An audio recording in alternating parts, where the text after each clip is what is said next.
नाही, आता आम्ही तर पहिल्यापासून मी सांगतोच आहे की असं आहे ना की ओबीसीवर जर अन्याय होत असेल आणि तो होतो आहे, स्पष्टपणे दिसतं आहे की आमचं आरक्षण संपुष्टात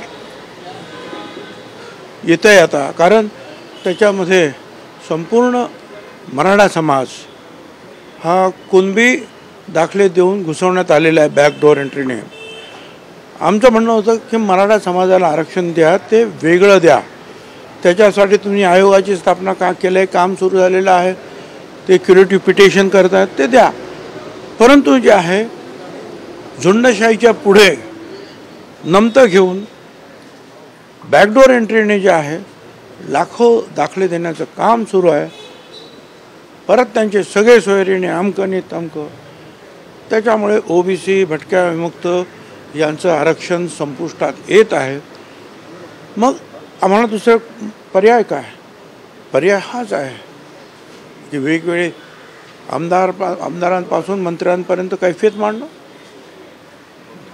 कोर्टात जाऊन आमची कैफियत सादर करणं, लोकांची जागृती करत रॅलीज आणि जे काही मोर्चे काढून आक्रोश जो आहे तो मांडणं.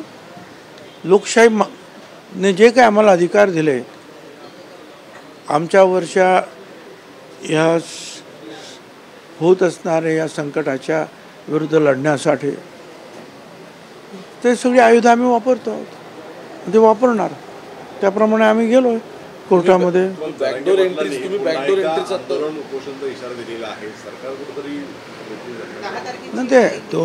ते ठीक आहे. आता त्यांचं काय, आता ताबडतोब आमचे काही सचिव असतील, मध्यस्थ असतील, मंत्री असतील, ताबडतोब जातील. आता गाड्या बिड्या तयार होत असतील, इमिजिएट जातील. त्याची काही काळजी करू नका तुम्ही. तिकडे ताबडतोब जाणार आणि काही GR काढायचे असतील ना, ते पण फटाफट निघतील. मंडळ द्या ना, त्यांनी द्यायलाच पाहिजे आव्हान. काय, पण त्यांच्या एवढा ज्ञानी जो आहे ह्या हिंदुस्थानात दुसरं कोणी आहे का? आणि ताकद पण खूप आहे ना. 3 कोटी लोक मराठा ते मुंबईत आणणार होते. ते बघितलं सगळ्यांनी 3 कोटी किती आहे तिकडे त्या वाशीला सुद्धा. म्हणजे ज्याला लाख म्हणजे समजत नाही आणि कोटी म्हणजे समजत नाही अशी माणसं जे आहे मंडल आयोगाला देशामध्ये विरोध करणार आहे, त्याने ते अवश्य करावं.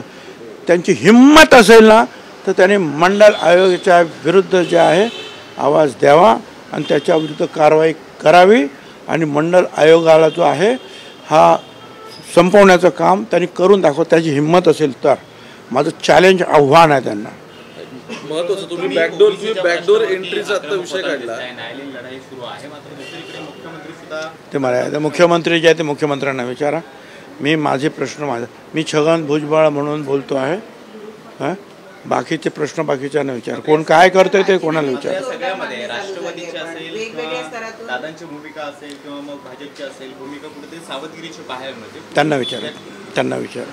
तुमची राजीनाम्याची मागणी होती, राजीनामा द्यायला पाहिजे तुम्ही असं म्हणताय. No comment. No comment. आपण राजीनामा दिलेला आहे असं देखील आता वृत्तपत्रांमध्ये बातम्या आलेल्या आहेत. नेमकी काय स्पष्टता आहे? No comment. एक महत्त्वाचं तुम्ही आता बॅकडोर आणि मराठे हे वेगवेगळे आहेत. त्यांच्या अध्यक्षपदाची जी काही समिती होती, राणे समिती, त्याच्यामध्ये कुणबी मराठी एकच आहेत असं नमूद करण्यात आले. मला माहीत नाही, परंतु मराठा समाजाचे जे माहितगार, जाणकार असे नेते आहेत, कार्यकर्ते आहेत, त्यांचं हे म्हणणं आहे की आम्हाला वेगळं आरक्षण द्या, आम्हाला कुणबी म्हणून आरक्षण देऊ नका. आणि बरोबर आमचं पण म्हणणं तेच आहे. त्यामुळे 2 वेळा कायदा तयार करण्यात आले. काही त्रुटी निर्माण झाल्या ते दूर करण्याचा प्रयत्न सुरू आहे. परंतु बॅकडोर एंट्रीने जे आहे सगळ्यांना खोटी नाटे जे आहे सर्टिफिकेट द्यायचं काम झालेलं आहे. आणि सगळे सोयरे या झुंडशाहीच्या पुढे नमतं घेऊन जो कार्यक्रम सुरू आहे सध्या, त्याला आमचा विरोध आहे. आम्ही काय म्हणतो, आमच्या आरक्षणाला, भटक्या विमुक्त आणि ओबीसीच्या आरक्षणाला धक्का लागता कामा नये. तुम्हाला कोणाला किती 10%, 15%, 20%, 25% आरक्षण द्या, पण आमचं आरक्षणाला कशाला तुम्ही द्या? लहान समाज, 374 समाज आहे, ते एका मराठा जातीसाठी लढत आहेत. मी एका वर्गासाठी लढतो आहे जो मागास आहे, ज्याच्यामध्ये 450 जाती आहेत, त्या वर्ग त्याच्यासाठी लढतो आहे.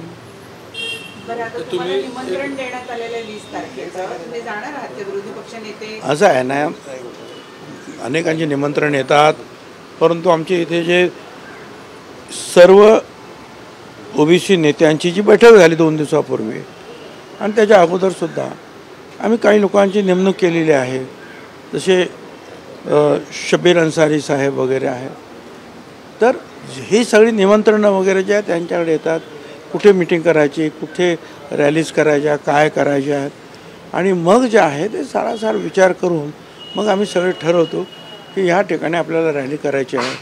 आता आम्ही ठरवलं त्या कार्यक्रमामध्ये की 1 तारीख आणि ते सगळ्या लोकप्रतिनिधींच्या घरी जायचं आहे आणि आपलं म्हणणं मांडायचं आहे, तहसीलमध्ये जायचं आहे. 3 तारखेला अहमदनगरला रॅली घ्यायची आहे. 16 तारखेपर्यंत या सगळ्या जे काही नोटिफिकेशनचा ड्राफ्ट आहे त्याच्या विरुद्ध हरकती द्यायच्या आहेत आणि मराठवाडा आणि महाराष्ट्रामध्ये ओबीसी एल्गार यात्रा काढायची आहेत. हा कार्यक्रम सध्या आमचा ठरलेला आहे. त्या कार्यक्रमानुसार आम्ही जातो आहोत. त्या कार्यक्रमानुसार मराठवाड्यामध्ये जे आहे लवकरच यात्रासुद्धा ताबडतोब निघेल आणि त्या ठिकाणी मग जिथे जिथे आवश्यक असेल तिथे ते मिटिंग घेऊ. आम्ही आमचा जो कार्यक्रम आहे त्या कार्यक्रमाप्रमाणे जाऊ. भुजबळ साहेब, तुम्ही असं म्हणताय की बॅकडोर एंट्री केली जाते, पण तुमच्या सोबत जे आहेत सरकारमधली बॅकडोर एंट्री दिली जाते असा तुमचा आरोप आहे. पण ही बॅकडोर एंट्री तुम्ही ज्या सरकारमध्ये आहात त्यातलेच मुख्यमंत्री किंवा बाकीची त्या सरकारमधली सिस्टीम देते, अशा वेळी तुम्हाला विश्वासात घेतलं जात नाही का, किंवा तुमच्याशी कोणती चर्चा केली जात नाही का, तुम्ही कॅबिनेटचा भाग आहात? बॅकडोर एंट्री जर कोण करीत असेल तर त्याची चर्चा करून थोडंच कोणी देत आहे. ते तर खालच्या खाली ते त्याचे तुम्हाला पुरावे दाखवू शकतो मी ते, आणि त्याच्याविरुद्ध आमच्याकडे तक्रार येतात, आम्ही आवाज उठवतो. असं कोणाला ते नसेल त्याच्यावर काही बोलायचं तुम्ही त्यांचा प्रश्न आहे.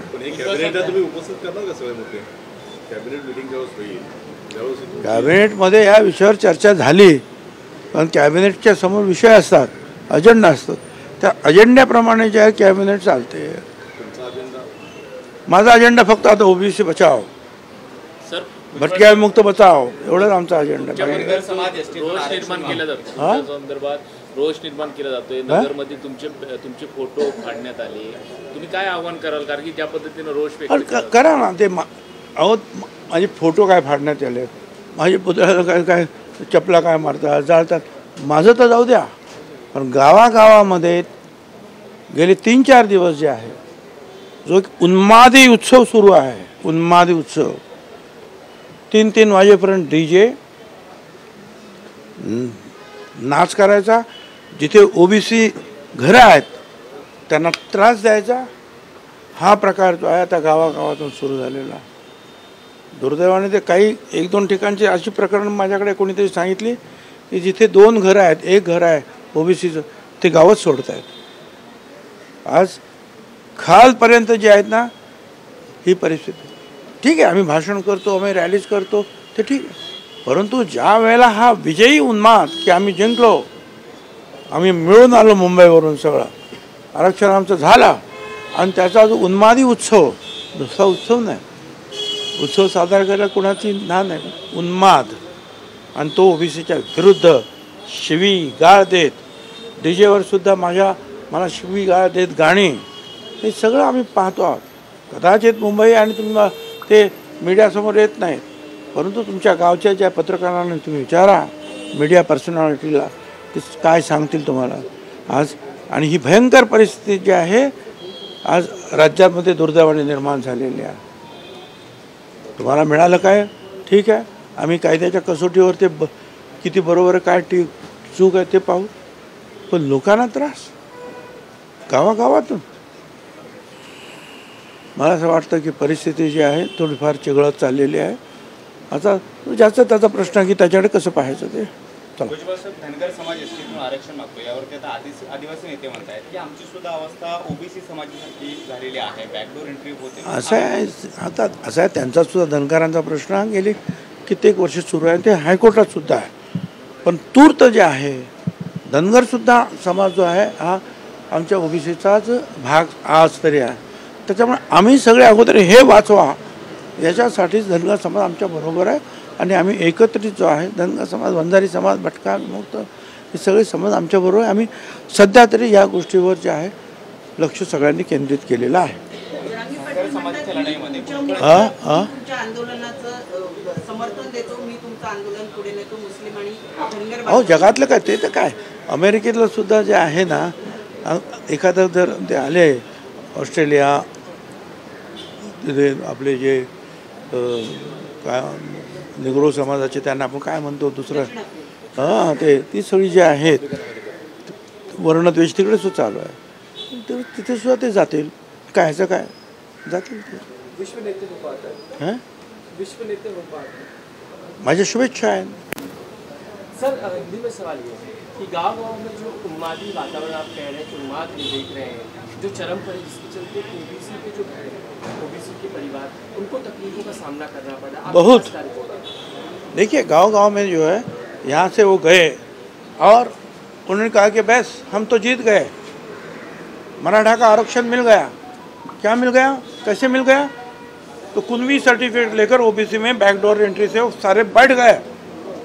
57 लाख और उनके सारे सगे संबंधी, उसके ऊपर जो कानून बनाए जा रहे हैं, और हम जीत गए करते हुए जो गए हैं गांव-गांव में, जो है देहातों में रात 3 बजे तक डीजे के ऊपर जो है गाली गलौज करते पूरे नाच गाना शुरू है ओबीसी के घरों के सामने, और कई जगह पर जो है मारपीट हो रही है.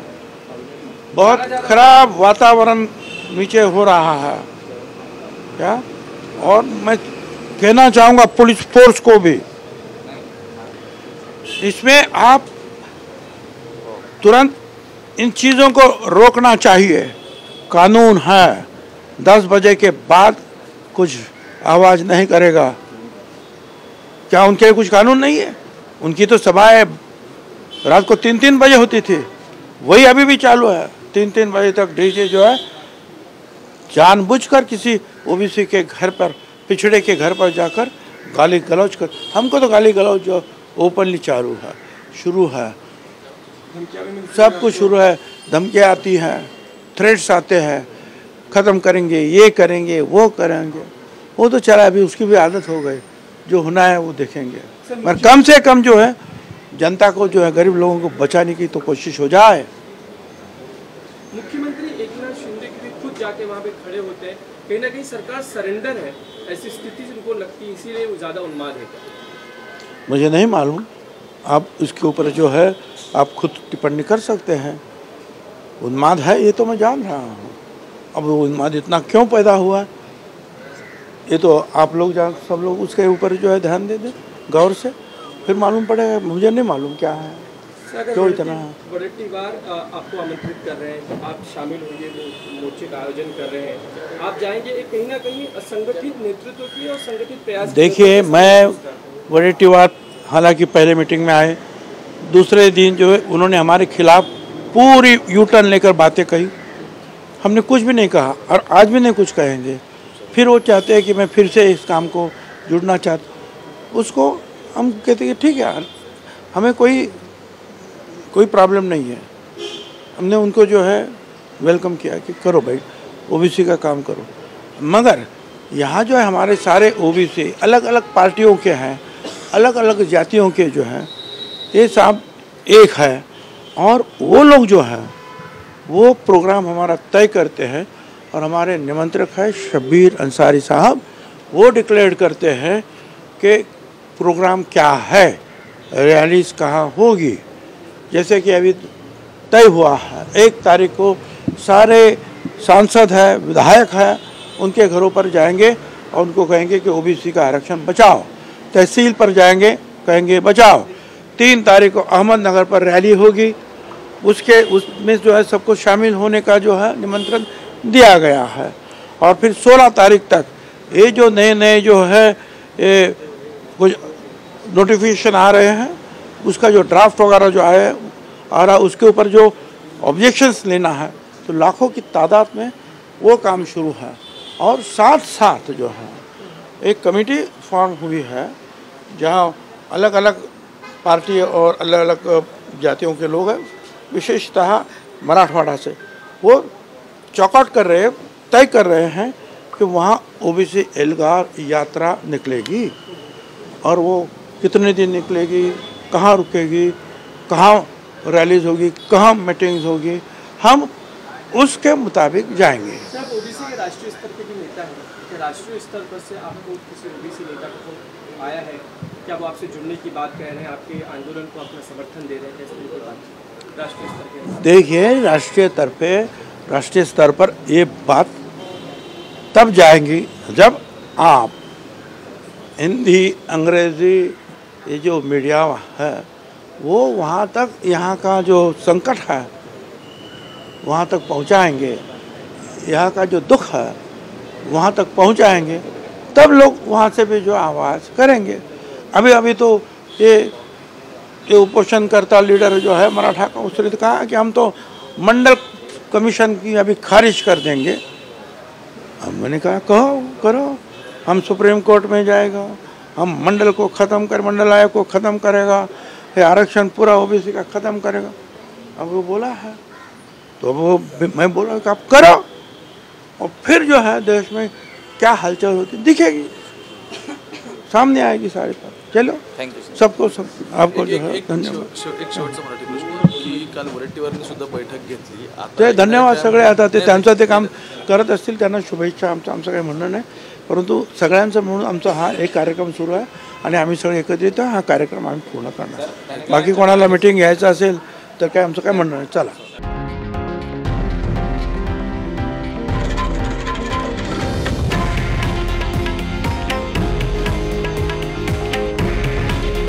हे आहे देशातील नंबर 1 न्यूज नेटवर्क आणि आपण पाहत आहात TV9 मराठी. काळजी तुमची, हित महाराष्ट्राचं.